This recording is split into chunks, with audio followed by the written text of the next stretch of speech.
Welcome to Shah Group Educational Channel. Today we discuss about biodiversity. What is biodiversity?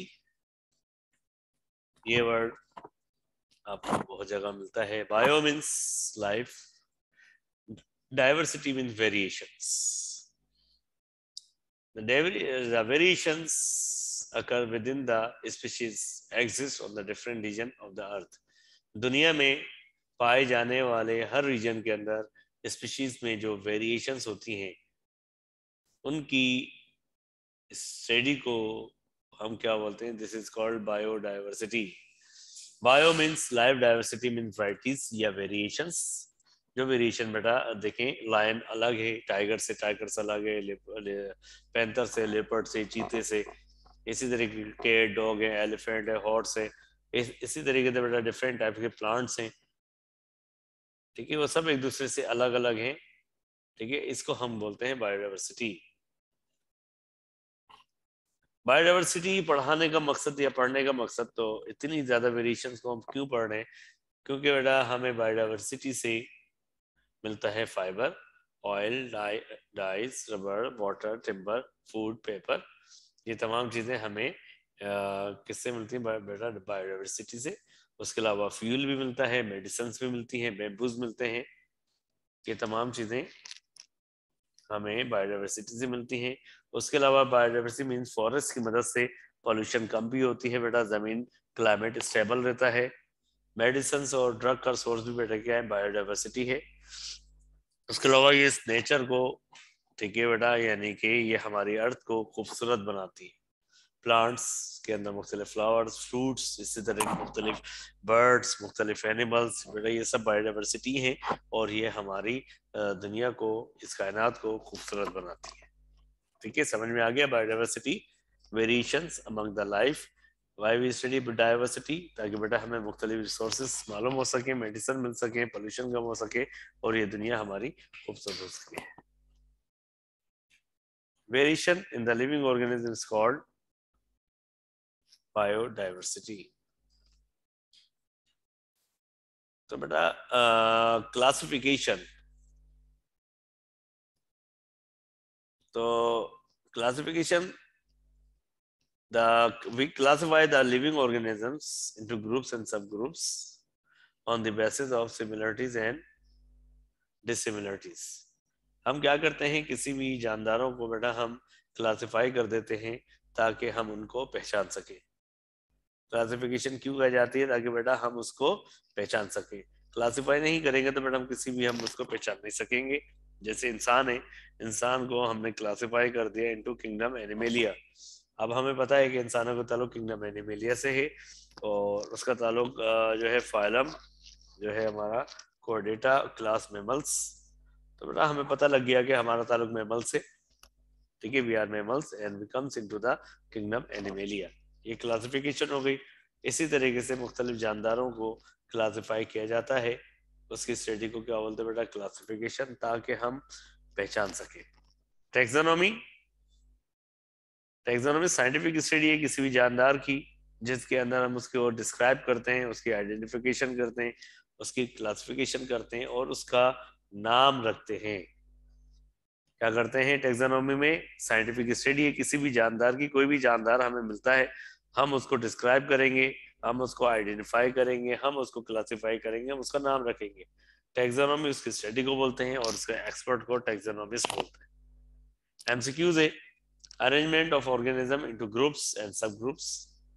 हम बेटा जानदारों को group और सब ग्रुप में रखते हैं. This study is called cytology, classification, biodiversity या टेक्सोनॉमी. टेक्सोनॉमी बेटा क्लासिफिकेशन की स्टडी है. हम जानदारों को सिमिलरिटीज और डिसिमिलरिटीज की बुनियाद पर हम लोग क्लासिफाई करते हैं ताकि हम उनको पहचान सकें. द फादर ऑफ टेक्सोनॉमी,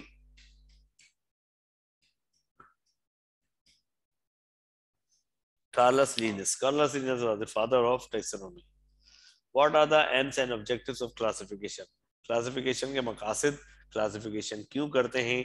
ताकि बेटा हम उनके दरमियान जो सिमिलरिटीज हैं और उनके दरमियान जो डिफरेंस हैं उनकी आसानी से स्टडी कर सकें, तो ऑर्गेनिज्म को हम सिस्टमेटिकली पहचान सकें और ऑर्गेनिज्म का आपस में रिलेशनशिप मालूम कर सकें कि आखिरकार ह्यूमंस जो है कौन से लिविंग ऑर्गेनिज्म से आया या ह्यूमंस का ताल्लुक कौन से ऑर्गेनिज्म से है। इस तरीके से बेटा मुख्तलिफ जानदारों का हम आपस में रिलेशनशिप मालूम करते हैं, उसकी स्टडी भी हम क्लासिफिकेशन में करते हैं, और उनकी अरेंजमेंट हो गई, उनके दरमियान फ़र्क हो गया और सिमिलरिटीज यानी कि क्या मुमासलत है और क्या फ़र्क है स्पीशीज के दरमियान। इस वजह से बेटा हम लोग क्लासिफिकेशन करते हैं। क्लासिफिकेशन की व्हाट आर द प्रिंसिपल्स, किस बुनियाद पर क्लासिफिकेशन होती है, ठीक है। या तो हम मॉर्फोलॉजिकली करते हैं या एनाटॉमिकल करते हैं। एनाटॉमिकली अगर ऐसे ऑर्गेनिज्म जिनके इंटरनल पार्ट बॉडी के एक जैसे होते हैं, दे आर कॉल्ड होमोलोगस, और ऐसे पार्ट जो एक जैसे नहीं होते, they are called analogous structure, ठीक है। तो उसके अलावा जो क्लासिफिकेशन होते हैं on the basis of biochemistry, genetics, cytology and homology. Homologous organs are those that are similar organs in structure but perform the different functions. तो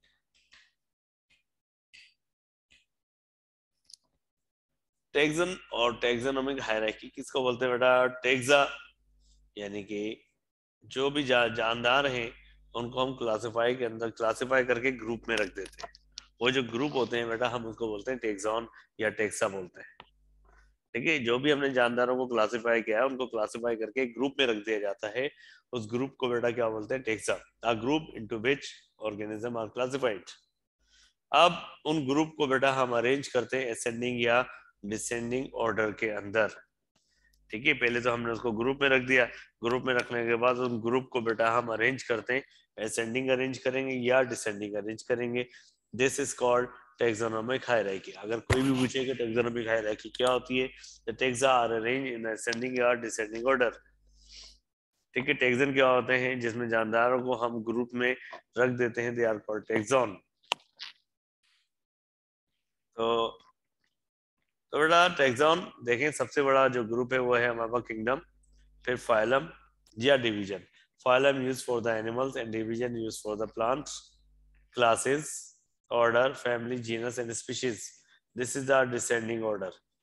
असेंडिंग ऑर्डर में सबसे बड़ा बेटा स्पीशीज, फिर genus, family, order, class, phylum या division and kingdom. तो हमने ये जो ग्रुप्स बनाए हुए उनको असेंडिंग या डिसेंडिंग अरेंज कर दिया।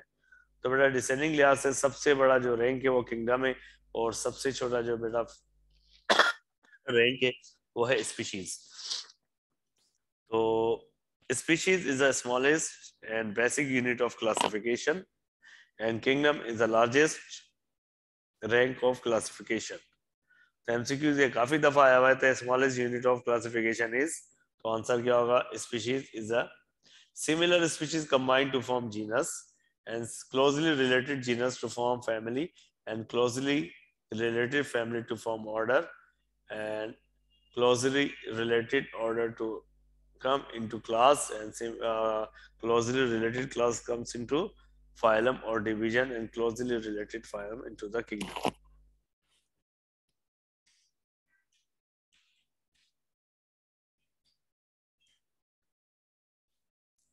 So species is the basic smallest unit of organization that can interbreed, जो आपस बेटा स्पीशीज ऐसे ऑर्गेनिज्म को बोलते हैं जो एक जैसे हों, आपस में इंटरब्रीड करते हो और जेनेटिकली आइडेंटिकल हो, यानी कि जेनेटिकली तौर पर एक जैसे हो, और वो आपस में इंटरब्रीड भी करते हों। जैसे पूरी दुनिया के इंसान है, 99.9% सबका डीएनए एक जैसा है, और हम इंसानों के साथ इंटरब्रीड करते हैं, तो तमाम दुनिया के इंसान एक स्पीशीज है। फिर क्लोजली रिजेंबल स्पीशीज मिलती हैं तो बेटा क्या बनता है? जीनस। फिर क्लोजली रिलेटेड जीनस मिलते हैं तो बनती है फैमिली, फिर बनते हैं ऑर्डर, फिर क्लास, फिर फाइलम या डिवीजन, फिर आखिर में आता है किंगडम। एमसीक्यूज है, largest rank of classification is, classification का सबसे बड़ा रैंक किंगडम है और क्लासिफिकेशन का सबसे छोटा रैंक स्पीशीज है।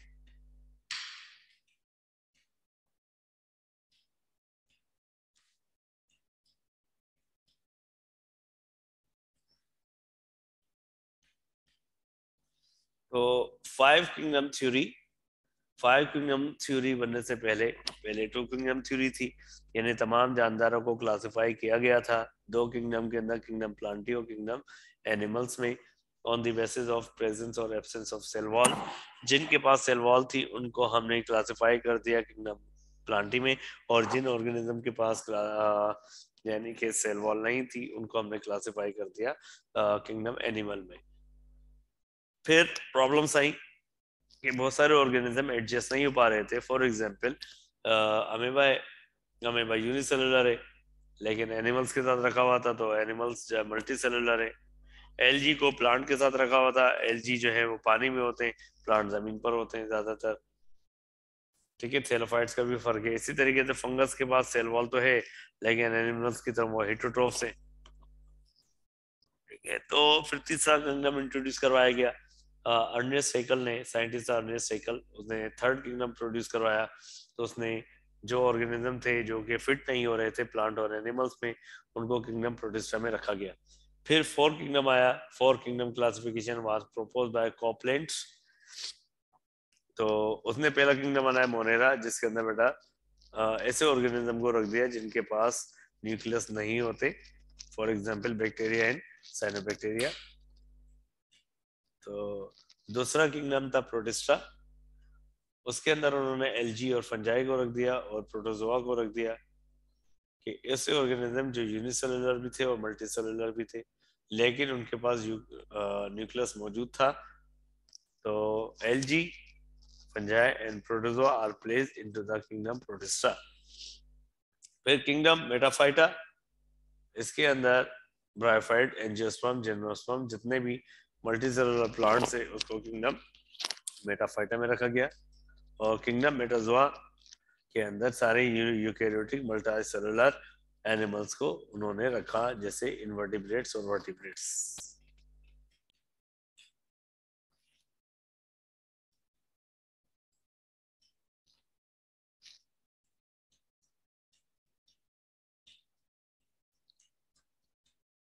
फिर फाइव किंगडम, जो पांचों किंगडम बनवाया गया, किसने बनाया बेटा? रॉबर्ट विटेकर ने।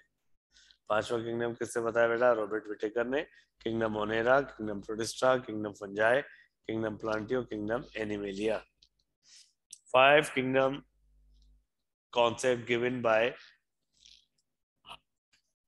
कॉपलैंड, हैकल, वाटसन या रॉबर्ट विटेकर।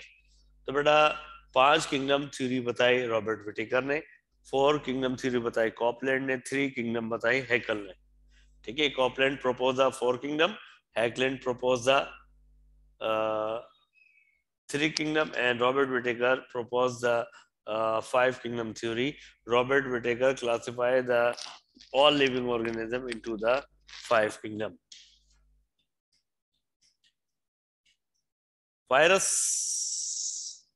वायरस क्या है बेटा? Virus basically intracellular obligate parasite है that cannot be seen without ordinary microscope. इतना साइज छोटा होता है, नैनोमीटर में होता है। तो इसको देखने के लिए भी हमें इलेक्ट्रॉन माइक्रोस्कोप की जरूरत है। इसको सबसे पहले रशियन वायरोलॉजिस्ट आइवानोस्की, उसने डिस्कवर किया था टोबैको मोजाइक प्लांट से। वायरस क्या है? Virus is an intracellular obligate parasite. What is virus? Virus is an intracellular obligate parasite. तो virus are not included in any kingdom, ठीक है, because they have no cellular organisation. Virus के पास cellular organisation नहीं होती, virus के पास enzymes नहीं होते, इसी वजह से वायरस को हम नॉन लिविंग ऑर्गेनिज्म कंसिडर करते हैं। कि अगर पूछते हैं virus is not considered as living organism because they have no cellular organisation.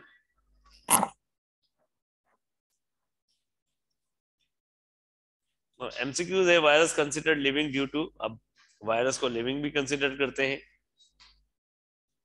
Due to cell wall की वजह से, कैप्सिड की वजह से, एनवेलप की वजह से, या रिप्रोडक्शन की वजह से। तो virus considered as living due to reproduction, सिर्फ रिप्रोडक्शन की वजह से वायरस को हम लिविंग कंसिडर करते हैं, otherwise it is non living. Virus क्या है? नॉन लिविंग है। तो this is a bacterial cell, देख रहे हैं हमें, bacterial cell wall, bacterial cell contain the cell wall, cell membrane, ribosomes, chromatin network यानी कि bacterial nucleoids, plasmid, pilus, flagellum.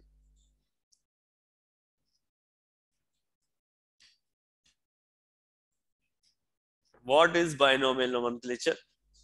This system is introduced by Carlos Linnaeus. तो उन्होंने बताया कि तमाम जानदारों का नाम दो वर्ड्स पे मुश्तमिल है। बायनोमियल नोमेनक्लेचर एक ऐसा मेथड है जिसमें किसी भी जानदार को नाम असाइन किए जाते हैं, और इसको इंट्रोड्यूस करवाने वाले थे कार्लस लीनियस से। उन्होंने कहा कि हर जानदार का नाम दो वर्ड्स पे मुश्तमिल है। तो the first part is the name of genus and should be written in capital, and the second word is the species and should be write into small. MCQ है, method of giving scientific name of organism is called binomial nomenclature. किसी भी जानदार को scientific नाम रखने को method को हम बोलते हैं बायनोमियल नोमेनक्लेचर।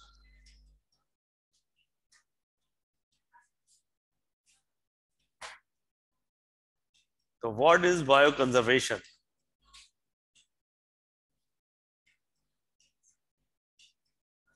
बायो कंजर्वेशन, अब बेटा बायोडाइवर्सिटी को बचाना भी है। तो लाइफ को की केयर करना, उसको सेव करना, ठीक है ना, ताकि वो इस दुनिया से खत्म ना हो जाए। ठीक है, दिस इज कॉल्ड बायोडाइवर्सिटी। हमारे इकोसिस्टम का, हमारी कायनात की खूबसूरती है बायो। तो बेटा इनको ख़त्म होने से बचाने के लिए हम लोग प्लांट्स को बचाने के लिए मुख्तलिफ रीजन में बॉटनिकल गार्डन्स बनाते हैं, ताकि प्लांट की जो स्पीशीज ख़त्म हो रही हो उनको हम वहाँ प्रिजर्व कर सकें। और एनिमल्स को बचाने के लिए मुख्तलिफ रीजन में जो है वो हम जोलॉजिकल जो है हमारे पास वो बनाते हैं। हमारे पास जो है एनिमल्स को बचाने के लिए और प्लांट्स को बचाने के लिए अलग अलग है। तो प्लांट को बचाने के लिए हम लोग बॉटनिकल गार्डन और क्यों बचाते हैं? ताकि बेटा हमारा इकोसिस्टम स्टेबलाइज रहे, फूड चेन डिस्टर्ब ना हो, पोल्यूशन कम ना हो, ठीक है, सॉइल इम्प्रूव करें और हमारी खूबसूरती बरकरार रहे। इसी वजह से हम बायो को कंजर्व करते हैं, बचाते हैं। The way of caring, saving in the species is called biodiversity. जिंदगी को बचाने के लिए जो हम मेथड अडॉप्ट करते हैं, जो तरीका अडॉप्ट करते हैं, जो पढ़ाते हैं, वो हम किस में पढ़ते हैं? बायोडाइवर्सिटी में। अब बायोडाइवर्सिटी क्यों खत्म होती जा रही है? लोगों के अवेयरनेस नहीं है, गवर्नेंस नहीं है, एक जैसी पॉलिसीज नहीं है, गवर्नमेंट डिपार्टमेंट के अंदर कैपेसिटी नहीं है, फंडिंग नहीं है। इसी वजह से बेटा दुनिया में, स्पेशली पाकिस्तान के अंदर, जो बायोडाइवर्सिटी है वो इंडेंजर्ड हो गई है, खतरे में आ गई है, खतरनाक होती जा रही है। जंगलात का काटना, जैसी जैसी बेटा अर्बनाइजेशन हो रही है, इंसान की नीड बढ़ती जा रही है, तो इंसानों ने क्या कर दिया? जंगलात को काटना शुरू कर दिया फूड के लिए, ठीक है, और अपनी जगह के लिए, एग्रीकल्चर के लिए। तो फॉरेस्ट क्यों जरूरी है? फॉरेस्ट सबसे पहले तो बेटा मुख्तलिफ एनिमल्स के लिए घर है, ठीक है। उसके अलावा फॉरेस्ट जो होते हैं हमें फ्रेश एयर देते हैं, फूड देते हैं, मेडिसिन देते हैं, कपड़े देते हैं, शेल्टर देते हैं। अगर बेटा हम फॉरेस्ट काटते चले जाएंगे तो हमारे फूड के रिसोर्सेज कम होते चले जाएंगे, स्पीशीज कम होती चली जाएंगी, हवा ज्यादा पोल्यूटेड होती चली जाएगी, तो मेडिसिन की अवेलेबिलिटी और शेल्ट, यानी कि इन शॉर्ट दुनिया का क्लाइमेट चेंज हो जाएगा। तो हमें ज्यादा से ज्यादा फॉरेस्ट लगाने चाहिए।